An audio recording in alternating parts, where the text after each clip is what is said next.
खुशामदीद नाजरीन, आप देख रहे हैं प्रोग्राम रियासत। मैं हूं शहजाद रजा। वज़ीर आज़म शहबाज शरीफ इस वक्त न्यूयॉर्क में हैं, जहां वो इसी हफ्ते यूएन जनरल असम्बली के इजलास से खिताब करेंगे। इसके साथ साथ साइड लाइन्स पे उनकी बड़ी अहम मुलाकातें जो हैं वो मुतवक्को हैं। फ्रांस के सदर से, ईरान के सदर से उनकी मुलाकात मुतवक्को है। यूएन के special representative on climate change John Kerry से वज़ीर आज़म साहब की मुलाकात है। बिल गेट्स के IMF की मैनेजिंग डायरेक्टर के साथ, चाइनीज़ प्राइम मिनिस्टर के साथ उनकी मुलाकात है। और ये साइड लाइन्स पे जो मुलाकातें हैं, या इससे पहले जो उन्होंने वो दौरे किए जिसमें रूस के सदर व्लादिमीर पुतिन से भी उनकी मुलाकात हुई, या टर्किश प्रेसिडेंट अर्दोगान साहब से भी मुलाकात हुई, इनका मकसद जो इस वक्त है और पाकिस्तान की पूरी जो मशीनरी है और या खारजा पॉलिसी की जो मशीनरी जो इस वक्त बाहर वज़ीर आज़म को असिस्ट कर रही है, टॉप प्रायोरिटी जो एजेंडा है वो किस तरीके से हम अपने सैलाब मुतासरीन की मदद करें, आलमी बरादरी की तवज्जो इस तरफ मरकूज़ करवाएं, और जो कमिटमेंट्स इस वक्त आलमी बरादरी, ममालिक, आलमी इदारे दे चुके हैं, उनको ये बावर कराया जाए कि अपनी कमिटमेंट्स जल्द अज जल्द पूरी करें। अगरचे पाकिस्तान के साथ जो प्लेजेस उन्होंने किए हैं वो इतनी तादाद में नहीं है कि जैसे UN सेक्रेटरी जनरल भी बार बार इस बात पर जोर दे रहे हैं कि इतनी बड़े पैमाने पर तबाही उन्होंने पहले कभी नहीं देखी। इसके साथ जो एक और एजेंडा इसी से जुड़ा हुआ वो क्लाइमेट चेंज, यानी कि मौसमियाती तब्दीली, और इसमें बार बार पाकिस्तान की जो लीडरशिप है वो ये हमें कहती हुई नज़र आ रही है कि पाकिस्तान अगरचे माहौल को आलूदा करने में बहुत ही कम ना होने के बराबर पाकिस्तान का किरदार है, लेकिन पाकिस्तान उन चंद ममालिक की फहरिस्त में शामिल है जो सबसे ज़्यादा मुतासर हैं, और वो बड़े ममालिक जो इस वक्त सबसे ज़्यादा आलूदगी फैला रहे हैं और मौसमियाती तब्दीली में एक अपना किरदार और बड़ा बुरा किरदार अदा कर रहे हैं, वो अपनी कमिटमेंट पूरी नहीं कर रहे। पहले क्योटो प्रोटोकॉल को जिस तरीके से नाकाम बनाया गया, उसके बाद जब पेरिस एग्रीमेंट हुआ उसमें भी एक वक्त आया कि अमेरिका ने पुल आउट किया, फिर दोबारा अमेरिका उसमें वापस आया, लेकिन जिस तरीके से, जिस अंदाज से अपनी कमिटमेंट पूरी करनी चाहिए वो नहीं हो रही। और आइंदा आने वाले अरसे में, सालों में, जो क्लाइमेट चेंज है या मौसमियाती तब्दीली है, ये पाकिस्तान जैसे ममालिक की सिफारतकारी का एक बड़ा अहम जुज़ बनने जा रहा है कि पाकिस्तान ने अपने आप को बचाना है। हम अपने तौर पे तो कोशिश कर सकते हैं, लेकिन उन ममालिक का हम क्या करें कि जो अगरचे हमारे रीजन में भी हैं या बैनुल अक़वामी तौर पर माहौल को आलूदा करके पाकिस्तान जैसे ममालिक को नुकसान पहुंचा रहे हैं। और कुछ बात क्रिकेट की भी प्रोग्राम के आखिर में करेंगे। मुझे ज्वाइन कर रहे हैं स्टूडियो डॉक्टर आसिफ जावेद साहब, माहिर मौलियात हैं, PhD की है कोलंबिया यूनिवर्सिटी से, आजकल तदरीस के सिलसिले से वाबस्ता हैं। बहुत शुक्रिया डॉक्टर साहब हमें ज्वाइन करने का। सैयद मोहम्मद अली साहब हमारे साथ मौजूद हैं, आलमी अमूर पर गहरी नज़र रखते हैं, IR एक्सपर्ट हैं। सर आपका भी बहुत शुक्रिया। जमील अहमद खान साहब, फॉर्मर एम्बेसडर, हमें वीडियो लिंक पे ज्वाइन कर रहे हैं। जमील अहमद खान साहब आपका भी बहुत बहुत शुक्रिया। आप दोनों हजरात की इजाज़त से ज़रा जमील साहब से मैं आगाज़ करूँ। जमील साहब, वज़ीर आज़म का बड़ा हेक्टिक एक एजेंडा है, बड़ा हैवी एजेंडा है, इसमें उनके खिताब के साथ साथ जो साइड लाइन्स पे मीटिंग्स हैं, अब ये सारा कुछ ओवरशैडो हो गया पाकिस्तान में सैलाब से। माजी में 2010 में जब सैलाब आया तो क्या इसको क्लाइमेट चेंज, तो जाहिर है उस वक्त से ये मामला चल रहा है, इतनी अच्छे और बेहतर अंदाज में सिफारतकारी हम क्यों नहीं कर पाए कि पाकिस्तान को जो मसाइल हैं, और अब फिर एक दफ़ा सैलाब की हम जद में, और अब हम दुनिया को ये बावर कराने की कोशिश करें कि वो जो 10 साल का अरसा थोड़ा सा रह गया उसमें क्या चीज़ रह गई और अब हमने आगे क्या करना है। जमील साहब देखिए, हमारे यहाँ प्रॉब्लम ये है कि हमारी जो इस वक्त प्रॉब्लम्स आने वाले सालों में, बल्कि अब जो शुरू हो गए हैं, वो है ज़ाहिर है क्लाइमेट तो है ही है, पॉपुलेशन है हमारे लिए जो स्टॉर्म वाटर ड्रेनेज का सिलसिला है, हम इन चीज़ों को इतनी प्रायोरिटी देते नहीं हैं। और फॉरेन पॉलिसी क्या है? फॉरेन पॉलिसी वही चीज़ें हैं कि जो जितनी आप मुस्तहकम और जितनी आपकी पॉलिसी मुस्तहकम होगी अपने मुल्क में, उसी को आप प्रोपेल करते हैं दूसरे मुल्क में अपने अपने डिप्लोमेटिक प्लेटफॉर्म से। तो वो उसमें थोड़ी कम आएगी और कुछ कमी रह गई है, इसमें कोई शक नहीं। लेकिन इस दफ़ा जो ये सिलसिला 2010 से अगर आप मुवाजना करें और अब जो 2022 में बरसात की वजह से और क्लाइमेट चेंज की वजह से जो इतनी तबाहकारी आई है, इसमें अगर हम एक चीज़ सिर्फ कर लें, और जो कि किया जा रहा है, प्राइम मिनिस्टर भी उसका उन्होंने जिक्र किया है, आज सेक्रेटरी जनरल ने जब अपनी स्पीच की है उसमें जिक्र किया है पाकिस्तान का नाम लेके और यहाँ की तबाहकारियों का नाम लेके और यहाँ का बता के कि पाकिस्तान की कंट्रीब्यूशन 1% से भी 1% से भी कम है, और उसकी तबाहकारियाँ जो है वो इतनी ज़्यादा उस पर हुई हैं। और जब वो यहाँ थे तो आपको याद होगा, और मैं अभी आ रहा हूँ कि हमें करना क्या चाहिए, आपको याद होगा कि उन्होंने कहा कि we have taken rivalry with the nature and nature is now striking back but at a wrong target. तो वो रॉन्ग टारगेट पाकिस्तान हो गया। तो उस लिहाज से देखा जाए तो अगर हम इस चीज़ को बेस बनाते हुए कि जो सेक्रेटरी जनरल ने आके यहाँ गुफ्तगू की, वो बजाते खुद हमारे फॉरेन पॉलिसी का एक बहुत कलीदी नुक्ता हो जाता है। और उसी को अगर हम 3 तरीकों से करें, पहला तरीका ट्रेडिशनल डिप्लोमेसी, जिसमें हम दुनिया के जो अहम ममालिक हैं, जो डोनर कंट्रीज हैं, वहाँ हम बाकी सेमिनार करें, पब्लिक डिप्लोमेसी करें और वहाँ ठीक। ज़्यादा से ज़्यादा अवेयरनेस दें, तो फिर उसमें बॉटम अप प्रेशर होता है। दूसरा इसका तरीका है, वो है इसमें ट्रेडिशनल डिप्लोमेसी के अलावा पब्लिक डिप्लोमेसी, उसको आप वहाँ के ज़राए ब्लॉक के ज़रिए लोगों को अवेयर करते हैं और फिर बॉटम अप प्रेशर होता है उन ममालिक पे। तीसरा और सबसे अहम नुकता जिसका आपने भी अपने इंट्रो में जिक्र किया, जो पेरिस अकॉर्ड है उसमें 97 बिलियन डॉलर जमा होके पड़े हुए हैं अब भी। और उसका मकसद यही था कि वो ममालिक जो कि लेस डेवलप्ड हैं, जिनकी कार्बन ग्रीन हाउस गैसेस बहुत कम है, इमिशन बहुत कम है, उनको हम उनकी मदद करें ताकि ठीक। वो क्लाइमेट चेंज से नबरदाजमा हो सके। तो हम इन 3 पाथ पर, मेरा ख्याल है कि अब हुकूमत को ये करना चाहिए। कुछ इशारे नजर आ रहे हैं प्राइम मिनिस्टर के यहाँ जाने से, और कुछ एससीओ की जो गुफ्तगू उन्होंने की और स्पीच की, और खास तौर पर यह प्लेटफॉर्म जो है जनरल असेंबली का वेरी राइट। 77वां इजलास, ये चैप्टर 4 अक़वाम मुत्तहिदा का चार्टर है, उसके तहत ये किया जाता है।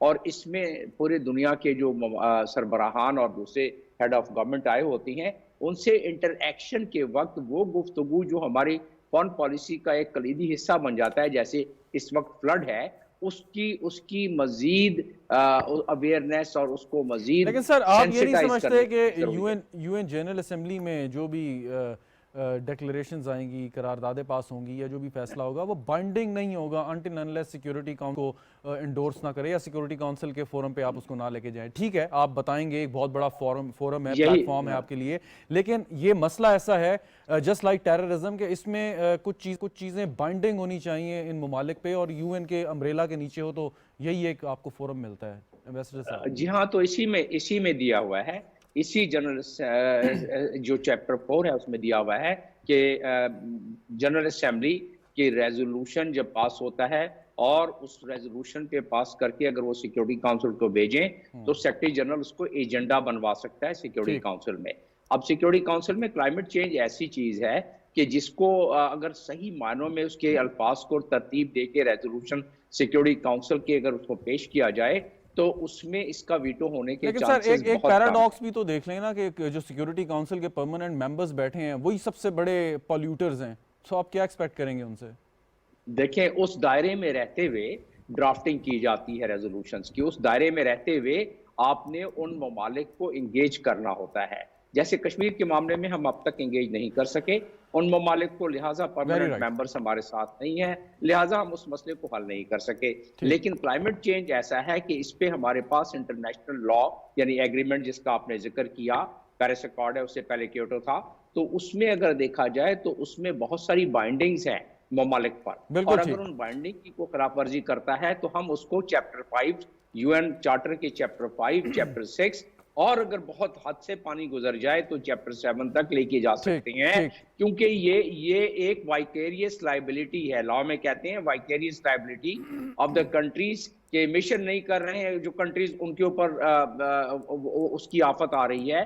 तो इसको अगर हम बहुत मोहतात तरीके से और बहुत एग्रेसिव वेरी तरीके राइट। से इसको आगे लेके चले तो इसकी मुखालिफत न होने के बराबर होगी, ना होने के बराबर सिर्फ होगी। हमें मैं वापस आता हूं सर आपके पास। डॉक्टर साहब, ये है कि पहले तो शुक्रिया एक दफ़ा फिर आपका तशरीफ़ आवरी का। डिबेट अब ये हो रही है कि जी अगर हम डैम बना लेते तो ये सैलाबी पानी जो है उसमें जमा हो जाता, बजाय तबाही फैलाने के आगे सालों हमारे काम आता। हम दरख्त लगा लेते तो फिर ये मसला ना होता। हम नदी नालों या दरियाओं के किनारे जो गैर कानूनी तजावुज़ात हैं वो खड़ी ना करते या हटा देते, तब भी तबाही कम आती। इस तरह की डिबेट आपने भी सुनी होंगी। इतने बड़े पैमाने पर जो डिज़ास्टर है इसके लिए हम यकीनन तैयार उस तरीके से नहीं थे, लेकिन ये डिबेट जो है इस मौके पे ये बातें करना आपके ख्याल में मुनासिब है या इसके हट के हमें कोई चीज़ सोचनी है? देखिए, इस तरह है जी कि जो क्लाइमेट चेंज का है, जिस तरह भी इन्होंने बात की, ये पेरिस अकॉर्ड की बात की, वहाँ पर लीगल बाइंडिंग्स की बात है, एमिशंस में कट डाउन करने की बात है, लेकिन वो कोई इमीडिएट सोल्यूशन नहीं है। वो डेवलप नेशन को तो करना पड़ेगा, ज़ाहिर सी बात है। मैं हमेशा से इस बात पे फोकस करता हूँ कि हमें डिफरेंट सेट ऑफ पॉलिसीज़ रखनी चाहिए। डेवलप्ड नेशंस के लिए अलहदा पॉलिसीज़ होनी चाहिए और जो डेवलपिंग कंट्रीज़ हैं लाइक पाकिस्तान है उनके लिए अलहदा पॉलिसी होनी चाहिए। फिर ऐसे कंट्री जो कि ज़्यादा मुतासर हो रहे हैं उनके लिए डिफरेंट सेट ऑफ पॉलिसीज़ होनी चाहिए। अब जिस तरह आपने कहा कि भाई हमने तजावज़ात बनाई या हम डैम बना लेते, इसको मैं कहूँगा क्लाइमेट चेंज में दो चीज़ें होती हैं, या मिटिगेशन करें, आप एमिशन रिडक्शन करके उसके इफेक्ट को मिटिगेट करें, या फिर आप फिर अडेप्ट करें अपने आप को। तो जो आपने मेजर्स कहे हैं ये बेसिकली अडेप्टेशन मेजर्स हैं ठीक ठीक।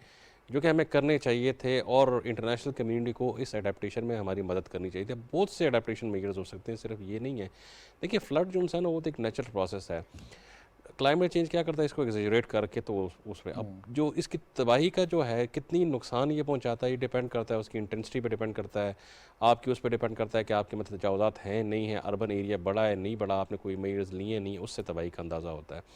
और डिज़ास्टर जितने भी होते हैं वो काफ़ी मतलब है बड़े अच्छे अच्छे नेशंस जो डेवलप नेशंस हैं वो डिज़ास्टर का मुकाबला नहीं कर पाते।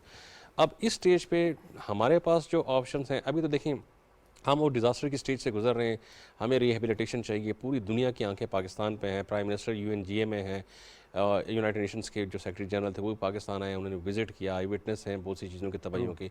लेकिन मसला अब यहाँ पर ख़त्म नहीं होगा। अब हमें देखें हर जगह पैसों की बात हो रही है कि हमें इतने बिलियंस रुपीज़ मिल जाएँ, इतने डॉलर्स मिल जाएँ, तो ठीक है वो तो बहुत ज़रूरी है।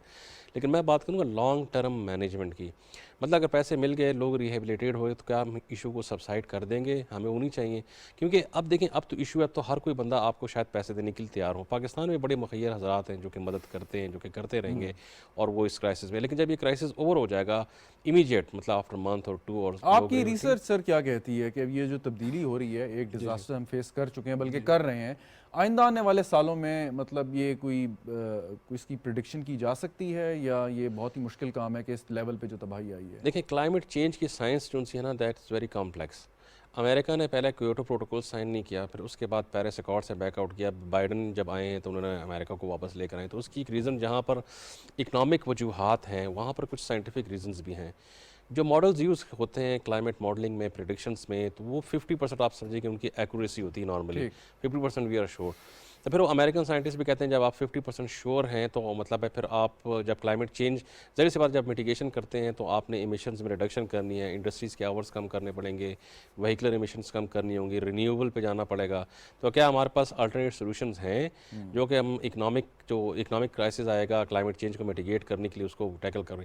और फिर होते हुए कि मतलब है कि साइंस भी इतनी क्लियर नहीं है, लेकिन अब चीज़ें काफ़ी क्लियर हो गई। जो प्रिडिक्शंस की गई थी काफ़ी हद तक, अब उसके जो प्रैक्टिकल कंसिक्वेंसेस वो मतलब हमें नज़र आ रही हैं इस वक्त। तो इस पे ये काफ़ी डिबेटेबल है। लेकिन अब मेरे ख्याल से जो इन्वायरमेंटल साइंटिस्ट हैं, हम जो लोग हैं, वो ये कहते हैं कि एक बड़ा प्रिंसिपल है, बड़ा अच्छा किस्म का प्रिकॉशनरी प्रिंसिपल। जिस चीज़ के बारे में साइंस बिल्कुल क्लियर नहीं है तो बेटर टू टेक प्रिकॉशंस। अभी हम स्टूडियो पहले ही डिस्कशन कर रहे थे, आपने एक बात की थी कि मैं जब इंग्लैंड में पढ़ता था बैक इन 2003 एंड 4 में, तो वहाँ पर हमने देखा था कि तंजानिया में एक कहद आया था बहुत बड़ा। तंजानिया में कहद आया था तो US ने वीट भिजवाई थी and that wheat was genetically modified. अब जेनेटिकली मॉडिफिकेशन उस वीट के बारे में ये नहीं पता था कि ये गुड है या बैड है हेल्थ के लिए। तो तंजानिया के प्रेसिडेंट ने वो वीट वापस कर दी थी। यूरोपियन कंट्रीज़ ने उनको वो वीट भिजवाई जो कि जेनेटिकली मॉडिफाइड नहीं थी। तो अब उसमें क्या है कि प्रिकॉशन, जिस चीज़ के बारे में साइंस अब क्लियर नहीं है तो हम प्रिकॉशंस लें। तो हमें प्रिकॉशंस लेनी चाहिए, बेशक साइंस क्लियर हो ना हो। अब तो काफ़ी कॉन्सिक्वेंसेस देख लिए हमने। बिल्कुल ठीक। सैयद मोहम्मद अली साहब, वज़ीर आज़म साहब वहाँ गए हैं, प्लेज डिमांड रिक्वेस्ट कर रहे हैं पूरी दुनिया से और सेक्रेटरी जनरल से भी बात की, लेकिन अनफॉर्चुनेटली पाकिस्तान के अंदर कुछ ऐसी आवाज़ें उठ रही हैं कि इनको लोग पैसे नहीं दे रहे, आलमी बरादरी इस वक्त की मौजूदा हुकूमत उस पर ट्रस्ट नहीं करती, इस किस्म के सियासी स्लोगनेयरिंग चल रही है। आपके ख्याल में ये कितना बेहतर है या गलत है? क्योंकि इस मौके पे तो हमें हर तरफ से जहाँ से मदद मिले लेने की कोशिश करनी चाहिए अपने सलाह मुतासरीन के लिए। तो इस स्टेज पे कि जब आपका हेड ऑफ़ द गवर्नमेंट एक मिशन पे गया है और पीछे से अगर आप ये बात करें तो ये मुनासिब आपको लगती है कि नहीं? शायद साहब बिल्कुल मैं आपसे एग्री करता हूँ, क्योंकि देखिए इस वक्त पाकिस्तान एक बहुत चैलेंजिंग सिचुएशन से दो चार है। इन्वायरमेंट के हवाले से भी जिस तरह बात हुई, इकनॉमिकली भी, और इस वक्त जो दुनिया की सियासत है उसमें भी देखें, यूक्रेन वॉर और रीसेंट जो क्राइसिस ताइवान के हवाले से था, उसमें एक पोलराइज्ड इन्वायरमेंट नज़र आता है। तो ये जो तीनों ट्रेंड्स हैं इंटरनेशनल पॉलिटिक्स में, इंक्रीजिंग पोलराइजेशन, क्लाइमेट चेंज की वजह से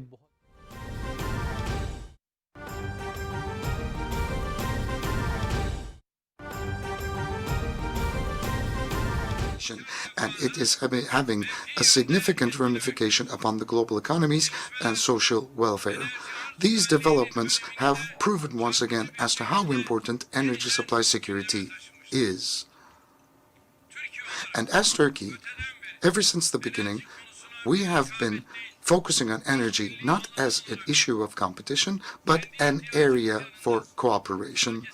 Right next to our need, we have revived many projects which would support energy security not only in our region, but also on a global scale.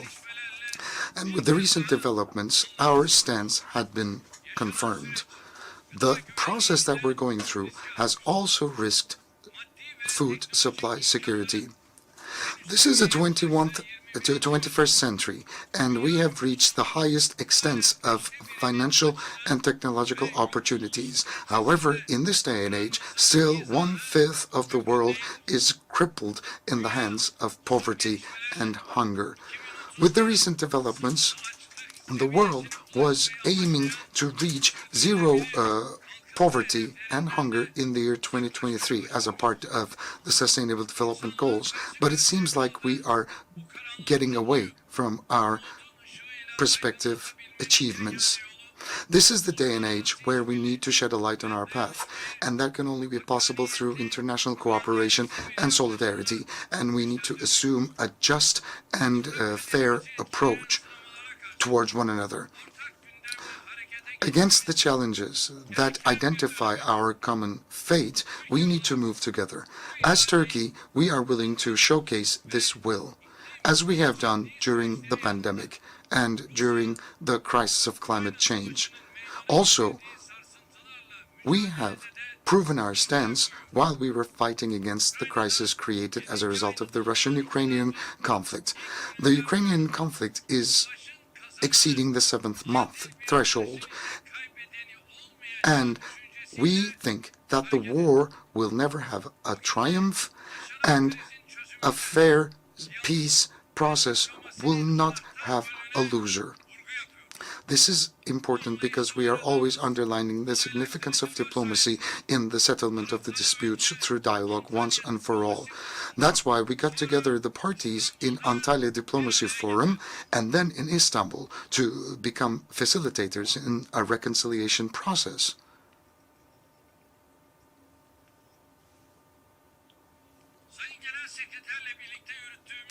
As a result of the heavy efforts that we had invested together with the Secretary General, we've managed to export Ukrainian grain through the Black Sea, finding its way to the rest of the global markets. Istanbul Convention that allowed this export is still very much vital, and the exports are gaining momentum as time goes by. This is a critical agreement that was undertaken jointly with the United Nations, and this is one of the greatest accomplishments of the United Nations in the recent decades. And I think the international community revived its confidence in the United Nations as a result of Istanbul Convention, because Istanbul Convention proves once again that negotiations can yield results, especially in issues which are vital to all the parties involved. And the similar approach has been assumed by us when it comes to the Zaporizhzhia nuclear power plant that is threatening the security of the entire globe.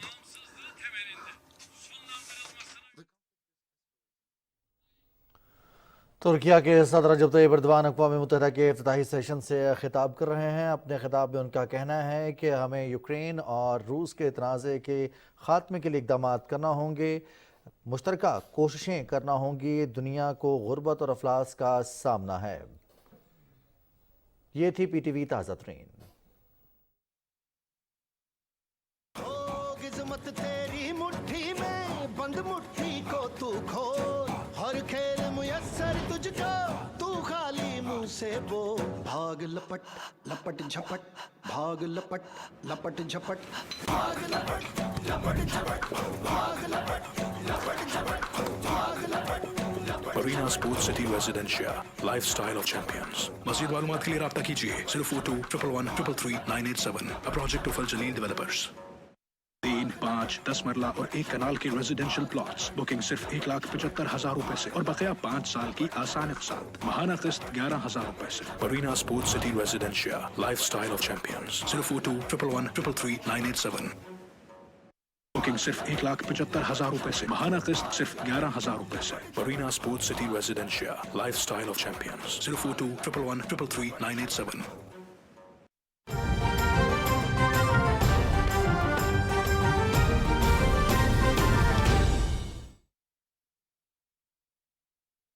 मुख्तलिफ होगी।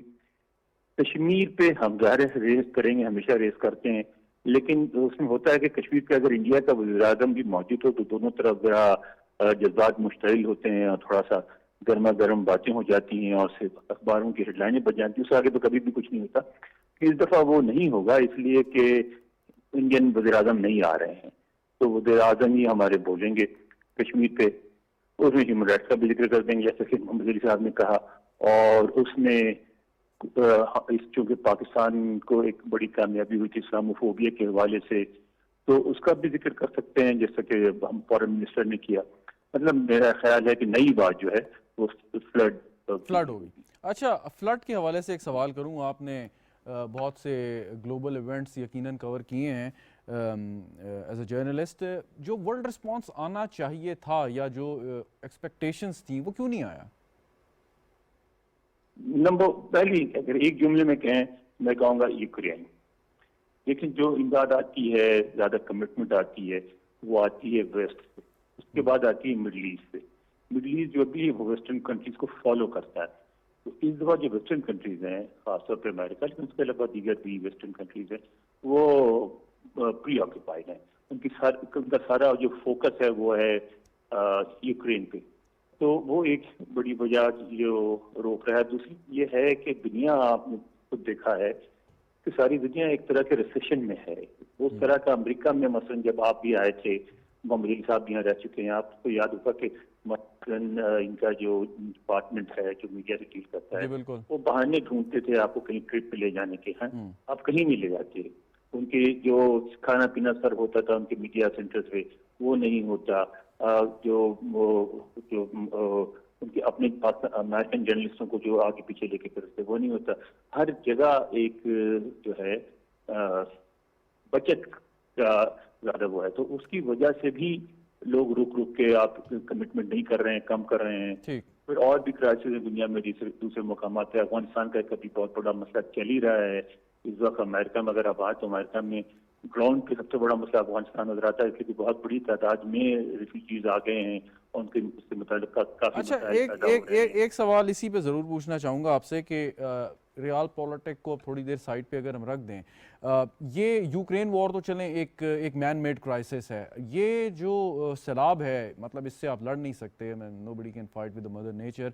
Question है कि America जैसे मुल्क में बहुत से लोग हैं, जॉन कैरी हैं, एल गोर हैं, मतलब ये लोग जो, और बड़ी बड़ी इस तरह की लॉबिस्ट कंपनीज हैं या आपके थिंक टैंक्स हैं जो बात करते हैं क्लाइमेट चेंज के ऊपर, तो वो और अमेरिका का सिस्टम आप बहुत बेहतर समझते हैं कि इन लोगों की आवाज़ कहीं ना कहीं तो मैटर करती होगी। करती है, मैटर करती है। ग्रेजुअली थोड़ी तब्दीली आती है, लेकिन अगर उसका असर हुआ होता बहुत ज्यादा तो फिर इनकी पॉलिसी में भी नजर आता। आपने देखा कि सदर ट्रंप आए और उन्होंने काफी नेगेटिव तब्दीलियां की इनकी पॉलिसीज में एनवायरनमेंट के हवाले से, क्योंकि वो एनवायरनमेंट की जो इस बात पे बिलीव ही नहीं करते थे कि एनवायरनमेंट को कोई नुकसान पहुंचा है। ग्लोबल वार्मिंग भी कोई चीज है, क्लाइमेट चेंज भी हो रहा है, उन चीजों को मानते ही नहीं थे। आप देखिए बिल्कुल काफी उन्होंने जो प्रोग्रेस था उसको पुश बैक किया। तो अगर इतना असर हो रहा तो आसानी से पुश बैक नहीं कर सकते थे।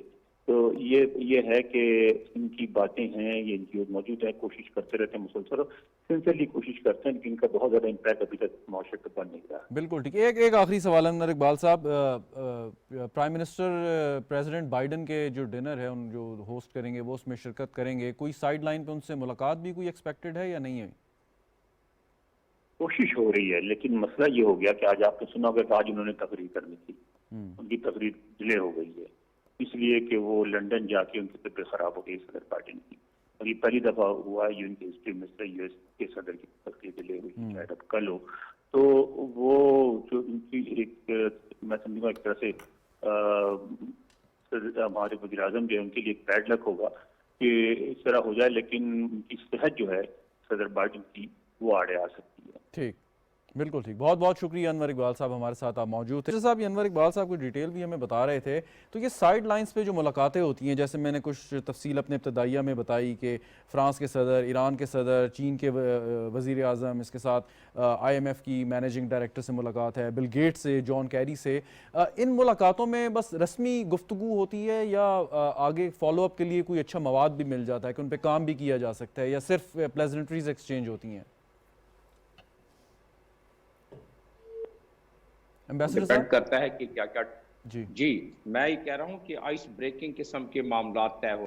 आवाज आपको आ रही है? जी आ रही है, आवाज आ रही है मेरी आपको? जी हाँ। तो मैं कहता हूँ ये आइस ब्रेकिंग किस्म की मीटिंग्स होती हैं, इसमें जो टॉकिंग पॉइंट्स जिस पर बात होती है उसको बाद में स्ट्रक्चर्ड वे में डिप्लोमेटिक चैनल से फॉलो किया जाता है, और ये एक अच्छा मौका होता है ममालिक के लिए कि वो अगर एक्सचेंज कर लें। बहुत दफ़ा मौका नहीं मिलता है, सडनली मीटिंग मटीरियलाइज होती है। हम लोग दौड़े होते थे GA की असेंबली में भी या किसी और मल्टीलैटरल फोरम पर, हमारी कोशिश ये होती थी ज़्यादा ज़्यादा हेड ऑफ स्टेट को अपने हेड ऑफ स्टेट से मिला दें या अपने हेड ऑफ गवर्नमेंट से मिला दें। तो बहुत दफ़ा मौका नहीं मिलता था कि दूसरी हेड ऑफ स्टेट के डिप्लोमेटिक टीम को या हमें कि हम पहले से उसको बैठ के कोई एक्सचेंज कर लें अपने टॉकिंग पॉइंट्स। लेकिन जहां मौका मिल जाता है, जहां 4-5-6 दिन, एक हफ्ता, महीना पहले एक्सचेंज हो जाता है, वहां हमारे टॉकिंग पॉइंट्स भी एक्सचेंज हो जाते हैं, उस पर डिप्लोमेटिक चैनल से वर्किंग भी हो जाती है। तो लिहाजा ये आइस ब्रेकिंग से आगे बात चली जाती है। जो आइस ब्रेकिंग वाली बात होती है वो जो सडन मीटिंग्स GA के दौरान में किसी के पास टाइम स्लॉट बच गया, किसी हेड ऑफ गवर्नमेंट या स्टेट के पास, तो फौरन वो मटीरियलाइज हो जाता है। तो आपके सवाल का मुख्तसरन एक लाइन में जवाब ये है कि यस, ये एक मल्टीलैटरल इतना बड़ा फोरम है कि यहाँ जो गुफ्तगू होती है उस गुफ्तगू को आगे फॉलो अप करना आसान हो जाता है। अच्छा सर, एक सवाल सॉरी आपकी बात काट रहा हूँ, आपकी बात माजरत बात काट रहा हूँ, एक सवाल है जो मैं ज़रूर पूछूंगा आपसे। ये जब बात हम करते हैं कि प्राइम मिनिस्टर साहब या कोई भी हेड ऑफ गवर्नमेंट वहाँ पे जाता है, साइड लाइन्स पे मीटिंग्स होती हैं, और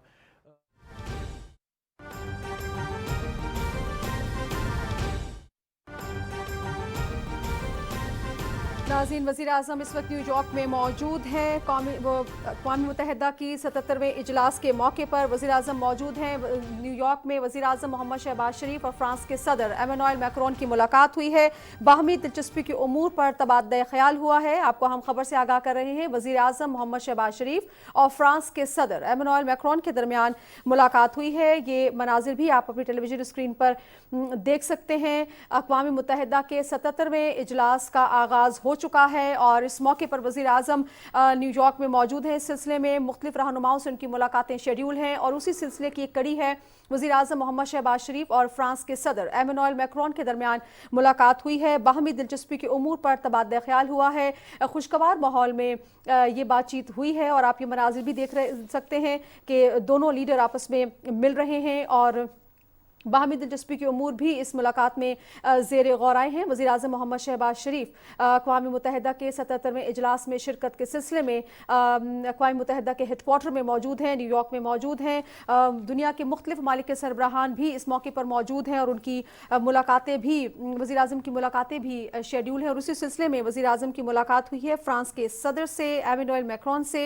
बाहमी दिलचस्पी के उमूर पर दोनों रहनुमाओं ने तबादला ख्याल किया है। खुशगवार माहौल में ये मुलाकात हुई है। PTV न्यूज़ से फिल वक्त इतना ही।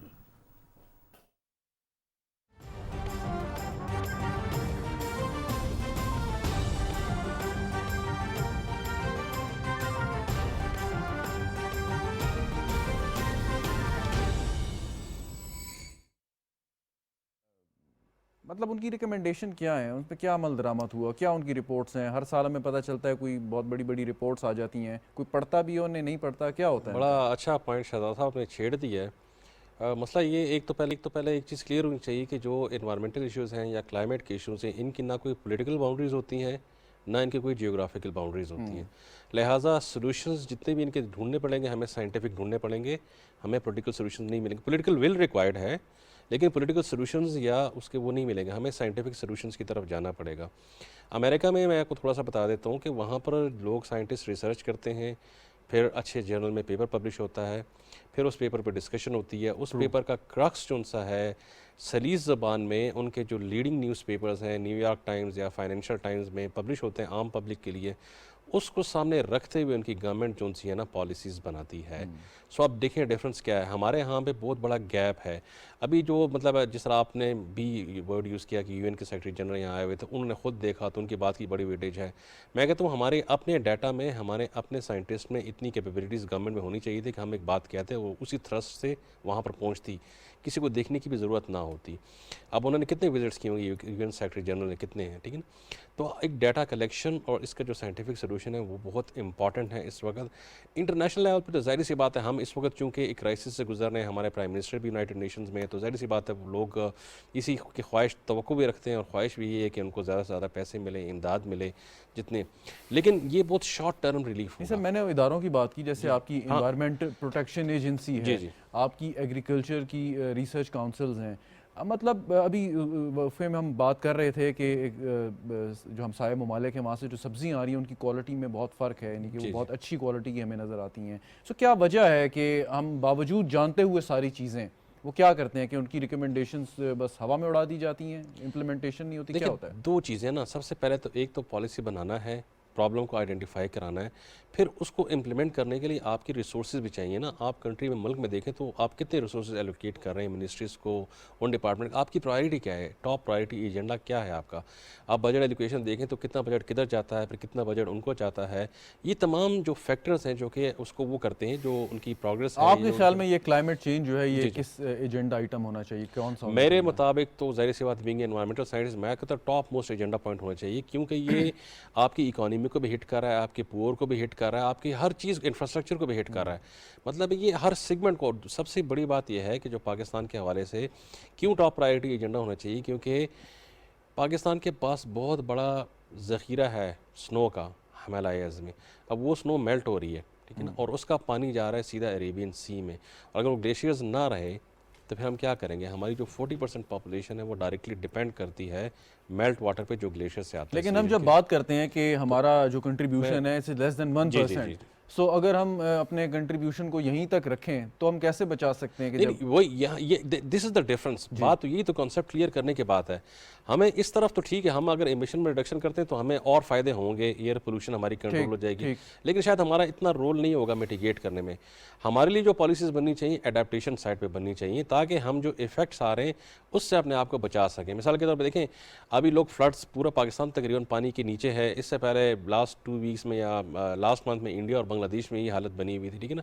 लेकिन मैं एज ए एनवायरमेंटल एक्सपर्ट, मुझे बड़ा दुख होता है जब पानी का एक कतरा भी इस्तेमाल हुए बगैर समुद्र में जाकर गिरता है, बिल्कुल ठीक, क्योंकि हम इसके बाद ड्राउट आ जाएंगे। तो ये बड़ी इंपॉर्टेंट एस्पेक्ट है। फाइन, एक सवाल आखिरी आपसे सैयद मोहम्मद अली साहब, आप एक तो पहले कहना चाह रहे थे जी। मैं आपने जो बात की थी उस पर एक डिफरेंट पर्सपेक्टिव से क्विकली मैं कमेंट ये करना चाह रहा था कि देखें, हमारे जो साइंसदान हैं और हमारे जो मुहक्किकीन हैं जो कि बहुत दस्तरस रखते हैं अपने मुख्तलिफ मज़ामीन और बहुत अहम इशूज़ पे, उनका जो फ़ासला है वो बहुत अरबाब इख्तियार और हुकाम बाला से बहुत ज़्यादा है।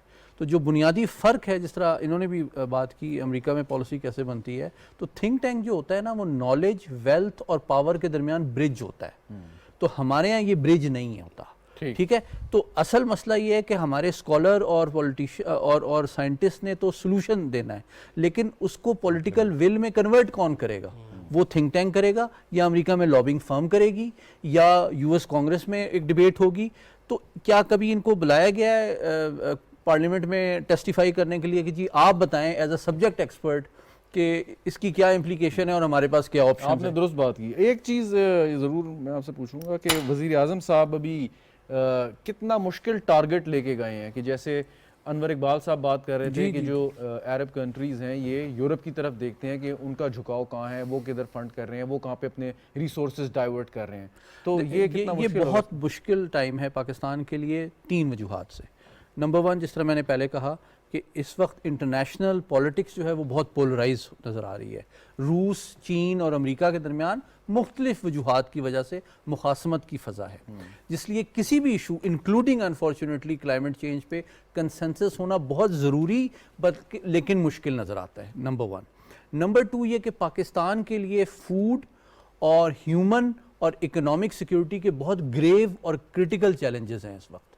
ठीक है, तो हमें ठीक है अपील हमने करवा दी सेक्रेटरी जनरल के ज़रिए यूएन के, और हम अभी भी करेंगे जाके appeal, but the point is can you incentivize it. एक बहुत स्मार्ट नैरेटिव सिक्योरिटी जो यूएन के सेक्रेटरी जनरल साहब ने दिया, वो सिर्फ अपील नहीं की, उसमें जो देखें आर्गूमेंट है वो ज़्यादा इंपॉर्टेंट है। वो ये है कि बाकी दुनिया अगर ये समझती है तो ये सिर्फ मोरल आर्गूमेंट नहीं है कि हम पाकिस्तान 1% से कम कार्बन एमिशन कर रहा है लेकिन सफ़र ज़्यादा कर रहा है। बात यह है कि पूरी दुनिया जो है, जिस तरह इन्होंने कहा कि जोग्राफिकली तो कोई फ़र्क नहीं है, तो अगर दुनिया की बड़ी ताकतें अपनी क्वालिटी ऑफ लाइफ और वेल्थ को प्रोड्यूस कर रही हैं और मेंटेन कर रही हैं eight the cost of the their responsibility and neglect towards the have nots, towards the global south, तो कल वो अपने आप को इस island of prosperity and security में नहीं रख सकेंगी। ये फॉल आउट उनको भी आना पड़ेगा। तो अगर आज वो कमिट करती हैं अपनी कार्बन एमिशन में रिड्यूस करके,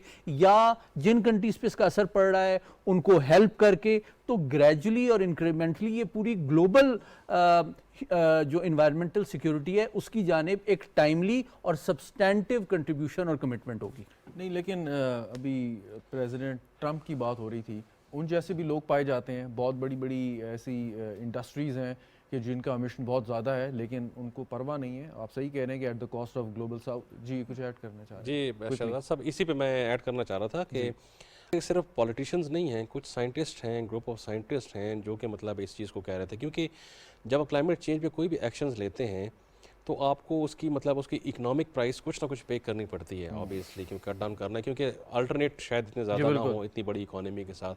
तो मैं इसमें दूसरी बात ये है शहजाद साहब कि हर चीज़ को ना पोलिटिसाइज़ नहीं किया जा सकता। मतलब भाई जो नेचर के इश्यूज़ हैं इसको किसी भी सूरत, ये बिल्कुल इसका एक ही सोल्यूशन है, वो साइंटिफिक सोल्यूशन, और उसको इम्प्लीमेंट कराना पॉलिटिकल गवर्नमेंट की responsibility, whoever is in the government, state में जो है हर एक बंदे की रिस्पॉन्सिबिलिटी, दैट्स इट।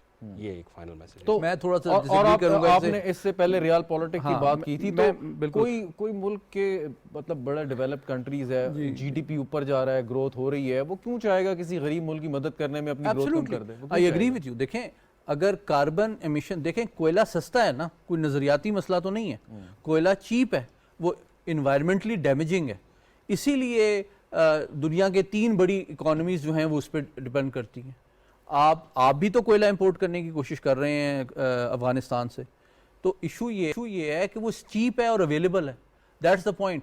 तो unfortunate what is the bottom line? The unfortunate real politics के मुताबिक बॉटम लाइन ये है कि अपनी क्वालिटी ऑफ लाइफ को कोई दूसरे मुल्क के लिए कॉम्प्रोमाइज और रिड्यूस करने के लिए तैयार नहीं है। तो जब तक, तो इसमें सबसे इंपॉर्टेंट आर्गुमेंट वो है जिसमें विजडम भी है, इंसेंटिव भी है और वार्निंग भी है, जो कि यूएन सेक्रेटरी जनरल ने कहा कि हम एक प्लेनेट पे रहते हैं, तो ये मुमकिन नहीं है कि आज पाकिस्तान सफ़र कर रहा है तो कल को अमेरिका या चीन या जापान या हिंदुस्तान सफ़र नहीं करेगा।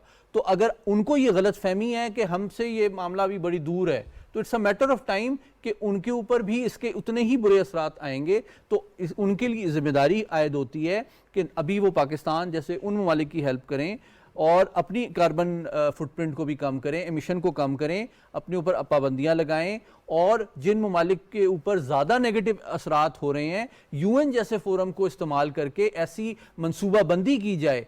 दुनिया का सबसे बड़ा मल्टीलैटरल डिप्लोमेसी का ये फोरम है, वहाँ से ऐसी मनसूबाबंदी होनी चाहिए। और जो बड़ी ताकतें, आखिरी बात मैं ये कहना चाहता हूँ, ख़ासतौर पे अमेरिका, उसके ऊपर ये मोरल, पॉलिटिकल और डिप्लोमेटिक रिस्पॉन्सिबिलिटी आयद होती है कि अगर वो एक्सपेक्ट करता है कि दुनिया उसको वर्ल्ड लीडर के तौर पे समझे, तो वो क्लाइमेट चेंज जैसे ग्लोबल चैलेंज के मामले में भी दुनिया को लीड करे और एक ऐसा इनिशिएटिव हो जिसमें वो दुनिया की सपोर्ट के जरिए एक रिस्पॉन्सिबल और सब्सटैंटिव और कंस्ट्रक्टिव प्रपोजल लेके आए जो कि दुनिया के दरमियान ये मामलात को डील भी करे और उसके जो नेगेटिव असरात जिन ममालिक खुसूसन पाकिस्तान पे आयद हो रहे हैं उनसे मिटिगेट करने और मैनेज करने में मदद भी दे। बिल्कुल ठीक। एम्बेसडर साहब, अभी वज़ीर आज़म हो या वज़ीर ख़ारजा या पाकिस्तान का कोई भी नुमाइंदा हो जो बाहर जाते हैं या बाहर जो इनकी अपॉइंटमेंट्स हुई नहीं है, क्वेश्चन इसके जब पाकिस्तान के अंदर से सियासी मुखालफत की बुनियाद पर तनकीद होती है कि जी ये दौरा नहीं होना चाहिए था, इस मौके पे पाकिस्तान में सैलाब आया हुआ है, सो इस चीज़ को मतलब कितना ये मुनासिब है कि जानते बूझते हुए अगर आप ऐसी बात करें कि अगर आपके हेड ऑफ द गवर्नमेंट या हेड ऑफ द स्टेट जा रहे हैं पाकिस्तान से बाहर, सो मकसद ये है कि सैलाब ज़दगान की मदद करेंगे, लोगों से बात करेंगे, वहाँ पे आलमी बरादरी की तवज्जो इस तरफ मरकूज़ कराने की और ज़्यादा कोशिश करेंगे।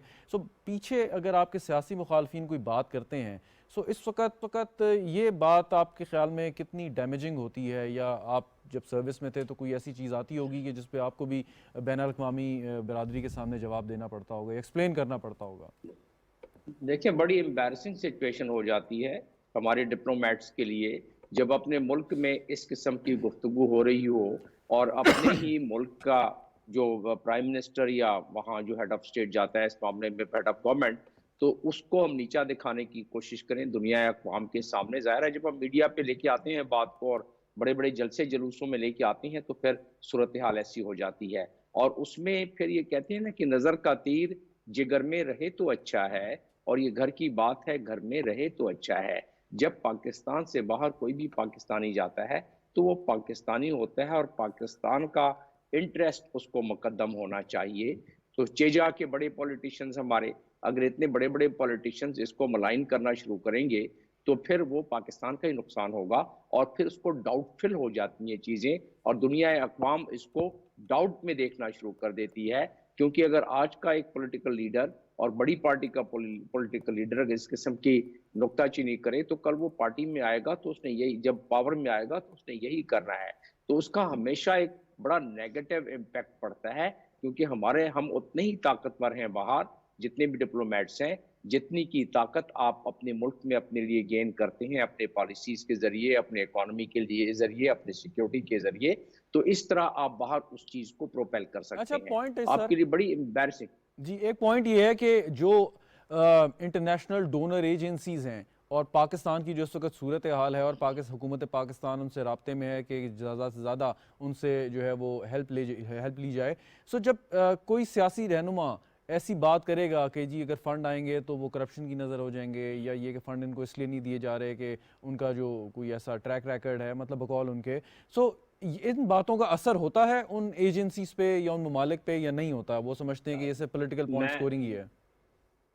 मैं आपको हाल ही में जो यूएनडीपी के यहाँ मार्क एंड्रे, अभी उनकी पोस्टिंग हुई है यहाँ से, मैं यूएनओ में भी मैंने खिदमात सर अंजाम दिए हैं 9.5 साल मुख्तलिफ ममालिक में, तो उनके बयानात के मुताबिक और उनका इम्प्रेशन यही है कि ये सियासतदान जो यहाँ हैं वो जिस लिहाज से जो फंड्स मिलते हैं उसको खुर्द-बुर्द करने की कोशिश की गई, जिसकी वजह से अवाम की नागुफ्ता हालत है। ये भी की बात है अक्टूबर 2021 की कि पूरा वो बिजनेस रिकॉर्डर में अपना एक पूरा इंटरव्यू शाया करके गए हैं। तो आप जो ये बता रही हैं उसका तो आपको कासी मैंने यही दे दी, उसका इंप्रेशन यकीनन ख़राब होता है।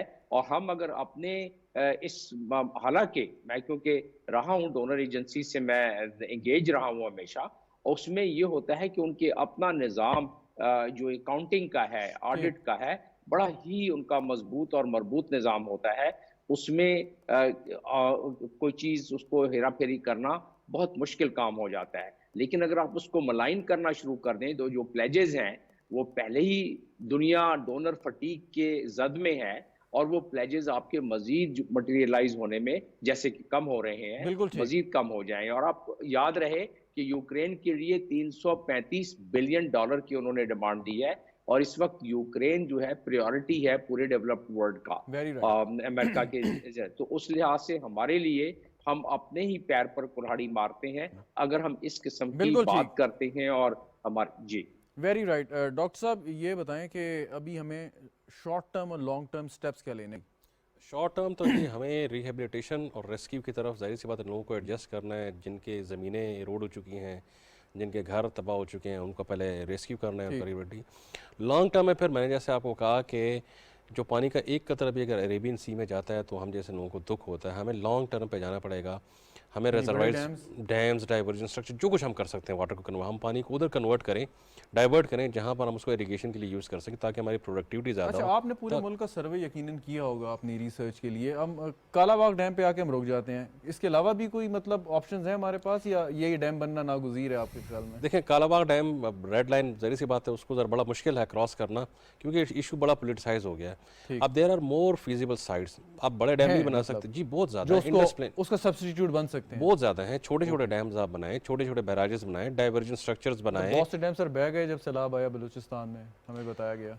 नहीं, देखें इसलिए बहे ना कि पानी की फ्रीक्वेंसी जाकर सारा, देखिए सारा पानी बलूचिस्तान और सिंध में जाकर कन्वर्ज हुआ है ना। आप देखिए उसकी इंटेंसिटी, अगर डैम होते तो ये पानी का रिला इतना वहाँ ना पहुँचता, तबाही ना मचाता ना, इम्पैक्ट कम हो जाता, इम्पैक्ट कम हो जाता है। ज़ाहिर सी बात है, आप एक लार्ज क्वांटिटी ऑफ वाटर का देखिए, आपके हिमालय से, इंडस से, बलूचिस्तान के हिल्स से स्नो का मेल्ट वाटर, ग्राउंड वाटर जो मतलब है वाटर टेबल राइज हुआ है, जो स्प्रिंग्स का वाटर है in the form of streams, सारा का सारा किधर कन्वर्ज हुआ है? सिंध में जाकर कन्वर्ज हुआ है, बलूचिस्तान में जाकर कन्वर्ज हुआ है। तो ये ना कन्वर्ज होता, अगर छोटे छोटे रिजर्वायर होते हैं, हम डाइवर्ट कर रहे होते इसको आराम से। बिल्कुल वो सी टेक्निक्स हैं। बिल्कुल ठीक। ये लॉन्ग टर्म, और इसमें हमें इंटरनेशनल कम्युनिटी की हेल्प चाहिए। फाइनली जो हमारे दोस्त ममालिक हैं, ख़ास तौर पे चीन है, चीन बहुत बड़ी इंडस्ट्री है और उसका कंट्रीब्यूशन भी थोड़ा ज़्यादा ही है, बल्कि काफ़ी ज़्यादा है। उनसे हम जब सी पैक की बात करें या आपस के बायलैटरल हमारे जो भी मुआहदे चल रहे हैं, उसमें इस चीज़ को कितना ज़रूरी है ज़्यादा से ज़्यादा डलवाना कि आपने जो इन्वायरमेंट या क्लाइमेट चेंज है इस पे आपने टेक्नोलॉजिकली, फाइनेंशियली, अदरवाइज आपने हेल्प करनी है पाकिस्तान? वेरी क्विकली, चूँकि हमारे पास टाइम कम है, डोमेस्टिकली हम क्या कर सकते हैं और इंटरनेशनली हम क्या कर सकते हैं। इट्स नॉट चाइना स्पेसिफिक, बल्कि आप जानते हैं जिस तरह आपने इब्तदाइया में भी कहा कि वज़ीर आज़म की मुलाकात IMF की लीडरशिप से भी एक्सपेक्टेड है। आई थिंक क्लाइमेट चेंज एक बहुत बड़ा इंटरनेशनल सिक्योरिटी चैलेंज के तौर पे उभरा है। हम कोविड से निकले हैं, एक हेल्थ क्राइसिस से निकले हैं। UN की लीडरशिप और सक्सेस और फ्यूचर डिपेंड करता है इस बात पे कि क्या वो इमर्जिंग ग्लोबल ह्यूमन हेल्थ और क्लाइमेट चेंज के चैलेंजेस का timely effective solution multilateral diplomacy से ऑफर करता है या नहीं करता। नंबर 1, कश्मीर के ऊपर तो उन्होंने आज तक कुछ किया नहीं है, नंबर 1। तो let's not add to their failures, this is very important and I think our prime minister should emphasize this in his speech. Number 2, कि IMF, वर्ल्ड बैंक हो या CPEC हो, जो भी फाइनेंशियल अरेंजमेंट है, आई होप कि उसमें भी क्लाइमेट चेंज के जो अनएक्सपेक्टेड बट सिग्निफिकेंट, उसको लीगल टर्म में कहते हैं फोर्स मेजोर, उसका जो क्लॉज होता है उसको एम्फसाइज और एक्सप्लॉइट करने की ज़रूरत है कि उसकी जो नेगेटिव इकोनॉमिक इम्प्लीकेशन है जिसकी वजह से हमारी वो रिफ्लेक्ट ना करे। और तीसरी बात, just to add one point जो इन्होंने बात की, वो ये है कि देखें हम जो फ्यूचर में वाटर सिक्योरिटी के जो भी मेजर्स लें उसमें तीनों लेवल पे लेने की ज़रूरत है। सिर्फ ये नहीं कि छोटे डैम बनाएं, देखिए हमारे बहुत सारे unfortunately Islamabad is the only city which is planned. आपके पूरे दरियाओं के करीब जो कंस्ट्रक्शन है, क्या वहाँ पे कोई रेगुलेशन है, बिल्डिंग रेगुलेशन? इस पे काम करना यकीनन बहुत जरूरी है। लॉस ऑफ लाइफ को भी जी बिल्कुल, बहुत बहुत शुक्रिया आपका। डॉक्टर आसिफ जावेद साहब हमारे साथ मौजूद थे, सैयद मोहम्मद अली साहब, जमील अहमद खान साहब, आपका भी बहुत शुक्रिया। नाज़रीन, गुफ्तगू आपने सुनी, प्रोग्राम देखने का शुक्रिया, इजाज़त दीजिए, खुदा हाफ़िज़।